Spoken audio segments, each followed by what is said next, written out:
currently I'm associate lecturer at the Montfort University, Leicester, and I'm also a sustainability consultant, which means I'm kind of qualified to consult in any sustainable housing matters.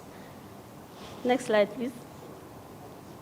So my journey started in my childhood. I'm from Borno State, Maiduguri. Kanuri by tribe. I grew up in Maiduguri, where average temperature there can peak up to 40 degrees. And I'm saying that because this is relevant to what I'm going to share with you, how my journey started. For the slide. Okay.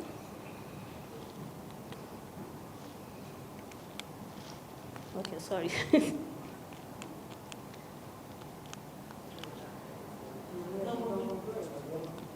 Okay. My education, I went to, you can see my primary school colleagues here. I went to a school called, it's a very popular school in the 80s and 90s. It's called Shehu Garbe School. And it's like everybody at that time that grew up in Maiduguri went to that school. You know, it's one of the top schools then. And secondary school, I went to FGGC Poti School, which is also very common to go to, yes. And this is where I met my very good friend, Hassan Husseina, in secondary school. Also, Sister Falmata here. And a lot of people I can see. My family also, they went to FGGC Poti School. It's a boarding school. So we learned a lot. I'm sorry, this is messing up. So it's a boarding school, which means we learned a lot in the process. Apart from the education, we also learned morals. We learned resilience. All right. We learned how to be resilient and disciplined as well. And then after that, I went to Abubakar Tafawa Balewa, which is known as ATB Bauchi. And I can see some of my good friends there. Also, they are here to support me in the audience. So it's also one of the I would say one of the very good government universities at that time, in the 90s. So, in terms of my master's degree, fast forward 13 years after my first degree, I went for my master's in architecture and sustainability. And the reason being, I paused my studies. I kind of paused my career to focus on my family. That was when I got married after my first degree, started having children, and then after my fourth child, which is the last one, I went back and look at her, the little one. She's now 9 years old. So I started my master's when she was 6 months old. So, and at that time, I was 37 years old. So imagine and I was the oldest in the class. Sorry about this. Can somebody help me, please? Okay. All right, now going back to how it started, how I came into studying architecture in the first place. It all started in my childhood while I was very young. Primary school, I would say maybe primary 3, 4 years old. We used to regularly go to the village, and you can see the village house here and townhouse, which was typical everywhere. Village houses are made of mud bricks and thatch roof.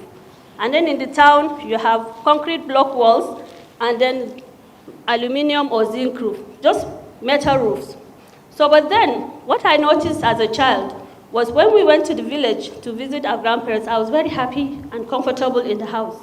There was no electricity, no light, but when we come to sleep, we sleep indoors, and it was fine.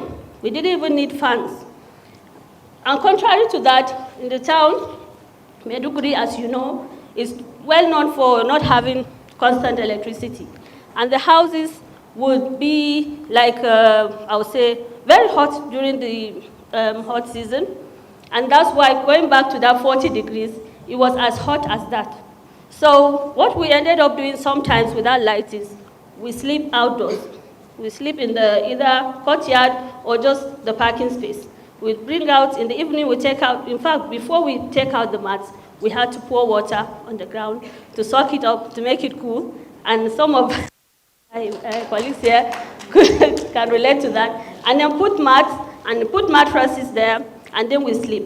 And almost close to Fajr, we put everything back indoors because it's getting, of course, daylight. We go back indoors, and then that's how we manage then. But then I used to think, how can't we adapt that village house to the city life? But I didn't know, of course, I was very young. I didn't know how to do that at that time. So I was speaking to my dad sometime around maybe JS1 in secondary school. I asked him, like, okay, because he wanted me to be a doctor. Of course, every parent will want a child that is doing well in school to be a doctor. And I said, well, I think I'm interested in housing, like the house we live in. Do you know what kind of career that is responsible for such housing? And then my dad said, oh, these people, they are called architects. And I said, all right, that's what I want to do. Because in my mind, I was thinking, I need to solve this problem of not depending on air conditioning or lights to live in the city. So, knowing that, okay, I think I'll still go back to that. In my journey in primary school, of course, I did primary school education, secondary school. So after the junior secondary school, because I knew that time I wanted to be an architect, I focused on the subjects relevant to architecture. So in senior secondary school, I was in technical class, which means I was able to do technical drawing. And surprisingly, I was the only one that did that technical drawing, and I wasn't ashamed of being the only one. I did technical up to WIAC level. So during my exams, even I did my WIAC exam for technical drawing in the staff room, because there was no need to use the hall. There was other subjects, because it was an option between further maths, economics, and technical drawing. So everybody else was going to either further maths or economics, but I thought, okay, I don't need those subjects. I'm going to focus on technical drawing. So that's how I did the technical drawing. And then after that, I read, we had to do JAM to go to university, and I read the brochure, the JAM brochure, and I thought, okay, which university offers architecture? And that's when I applied. I focused on the subjects as well. So I did physics, chemistry, and maths combination. And then in terms of application to the university, I applied to ATBU as my first choice, and then second choice was University of Jos. And this is somebody that I grew up in Maiduguri. I have 22 siblings. I think almost all of them went to UNIMED except for 2 of us. So imagine everybody was, like, by default going to UNIMED. But I thought, well, I don't need to go to UNIMED. I'm not going to UNIMED. They don't do architecture there. Why should I go there? I'm going to Bauchi. I didn't know how I would cope because I didn't know anybody. But I just thought, okay, this is what I want to do, and I have to go for it. So that's how I got admission through JAM. I was first given ATB Bauchi and then UniJos. But then I decided to choose Bauchi because I felt it was closer to home. So that's how I ended up in ATB Bauchi studying architecture. And I did that for 5 years. Then after that, of course, I had a family and I paused. But in between that, during the 13 to 14 years before my master's degree, I still was living architecture because I didn't stop. I was doing some design for family and friends. And the main reason is because I wasn't qualified to be an architect. I had a first degree. For you to qualify to have a practice, you must have a master's degree in architecture. But I didn't have it.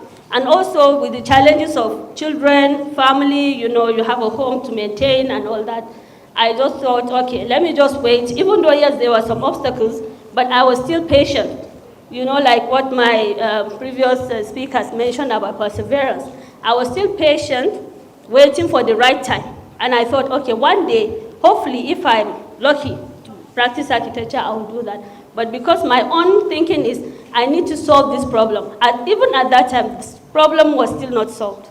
So I patiently waited. After those 4 years, that's when I was able, well, not going deep into that, I moved to the UK to settle there while my children were very young. And the little one was, in fact, I had her there.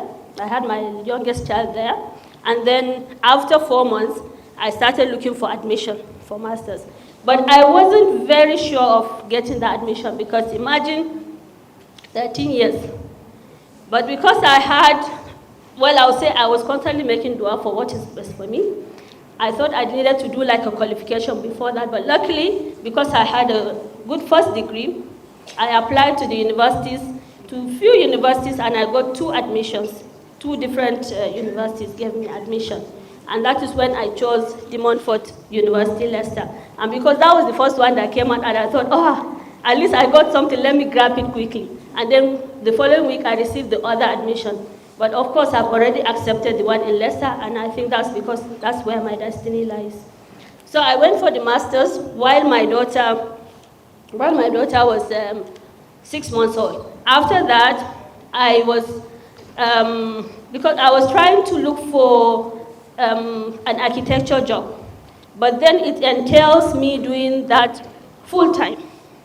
Meanwhile, I have 4 young children, and being alone there with children, I was focusing more on their tarbiyah rather than getting childcare for them to just go and work. So I decided to look for part-time jobs, which unfortunately you couldn't find part-time architecture jobs. You had to go there full-time because it's quite time demanding. So that's when I decided, okay, let me just do something. Because I love teaching, I started teaching just in further education as part-time. And doing that, I just felt like, okay, I think I would love this journey of teaching. Let me try and make it further, go into, further education is kind of like, after secondary school, you have what is called further education and then higher education, which is university. So the further education was kind of a lower level of university, just like the diploma you have in polytechnics. So then I thought I need to go higher. That's when I decided, okay, for me to do that, I need to have a PhD. Then I started looking for funding, and that's how I got the funding to do the PhD in architecture and sustainability. In PhD in architecture.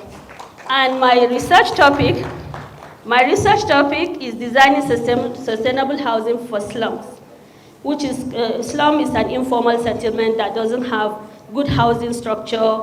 They are overcrowded mostly, but because that is what they can afford and they don't like, the settlement is kind of not a very good structure. So I thought it would be a challenge to upgrade their lifestyle.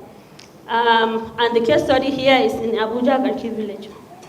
So my PhD journey, sustainable, okay, let me go back, sorry.